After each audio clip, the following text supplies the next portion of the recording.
సినీ నటి త్రిషాను ఉద్దేశించి అనుచిత వ్యాఖ్యలు చేశారనే ఆరోపణలపై అరెస్టైన తమిళనాడు ప్రతిపక్ష నేత ఉదయనిధి స్టాలిన్ విడుదలయ్యారు. ఉదయనిధిని రిమాండ్కు పంపే ఉద్దేశం ప్రభుత్వానికి లేదని అడ్వకేట్ జనరల్ తెలపడంతో మద్రాస్ హైకోర్టు ఆయన బెయిల్ పిటిషన్పై విచారణ ముగించింది. పోలీసు విచారణ తర్వాత స్టేషన్ బెయిల్పై విడుదలయ్యారు. ఉదయనిధి అరెస్టుకు అనుకూలంగా వ్యతిరేకంగా టీవీకే డీఎంకే శ్రేణులు పోటాపోటీగా ఆందోళనలు చేపట్టాయి. సినీ నటి త్రిషాను ఉద్దేశించి వివాదాస్పద వ్యాఖ్యలు చేసిన కేసులో అరెస్టైన తమిళనాడు ప్రతిపక్ష నేత ఎం ఉదయనిధి స్టాలిన్ విడుదలయ్యారు.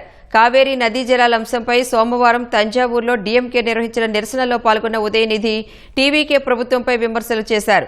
కావేరీ డెల్టా రైతుల ప్రయోజనాలను కాపాడే విషయంలో విజయ్ సర్కార్ నిర్లక్ష్యంగా వ్యవహరిస్తోందని ఆరోపించారు. ఈ సందర్భంగా డీఎంకే శ్రేణులు పదే పదే నటి త్రిష పేరు ప్రస్తావించగా ఉదయనిధి ఆమెను ఉద్దేశించి ద్వంద్వార్థంలో పలు వ్యాఖ్యలు చేశారు.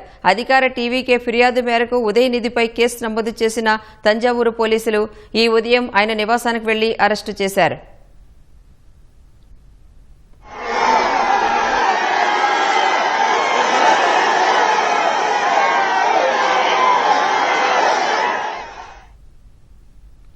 ఉదయనిధి అరెస్టును వ్యతిరేకిస్తూ డీఎంకే కార్యకర్తలు తమిళనాడు వ్యాప్తంగా ఆందోళనలు చేపట్టారు. పలు ప్రాంతాల్లో జనజీవనం స్తంభించిపోయింది.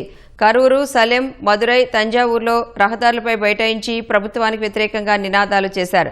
తంజావూరులో సీఎం విజయ్ దిష్టిబొమ్మను దహనం చేశారు.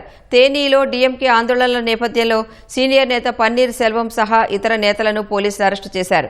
అటు ఉదయనిధి వ్యాఖ్యలను తీవ్రంగా వ్యతిరేకిస్తూ టీవీకే శ్రేణులు కూడా ఆందోళనలు చేపట్టాయి.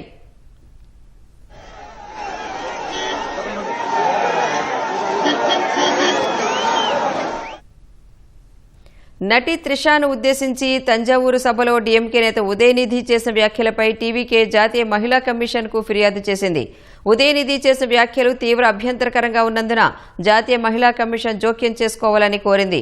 బీఎన్ఎస్లోని పలు సెక్షన్ల కింద ఆయనపై కేసు నమోదు చేయాలని టీవీకే పేర్కొంది. అలాగే ఉదయనిధి బేషరతుగా క్షమాపణలు చెప్పాలని డిమాండ్ చేసింది.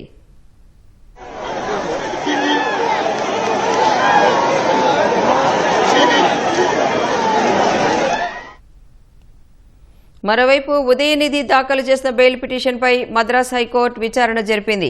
ఈ సందర్భంగా వాదనలు వినిపించిన అడ్వకేట్ జనరల్ ప్రతిపక్ష నేతను రిమాండ్కు పంపే ఉద్దేశం ప్రభుత్వానికి లేదని తెలిపారు. దీంతో ఉదయనిధి బెయిల్పై పిటిషన్పై విచారణ ముగిసినట్లు మద్రాస్ హైకోర్టు ప్రకటించింది. ఈ నేపథ్యంలో సెంగిపట్టి పోలీస్ స్టేషన్లో ఉదయనిధిని పోలీసులు ప్రశ్నిస్తున్నారు. డీఎంకే శ్రేణులు భారీగా తరలి రావడంతో ఉదయనిధిని తంజావూరు పోలీస్ స్టేషన్ నుంచి సెంగిపట్టి ఠాణాకు తరలించారు. విచారణ తర్వాత స్టేషన్ బెయిల్పై ఉదయనిధిని విడుదల చేశారు. మరోవైపు విజయ్ సర్కార్పై మాజీ సీఎం స్టాలిన్ తీవ్రస్థాయిలో విమర్శలు చేశారు. అహంకారం వినాశనానికి దారితీస్తుందని, అది నిరంతరం కొనసాగితే మరింత వేగంగా పతనమవుతుందని దుయ్యబట్టారు. విజయ్ ఓ అసమర్థ నాయకుడంటూ ఎక్స్ ఖాతాలో స్టాలిన్ సుదీర్ఘ పోస్టు పెట్టారు.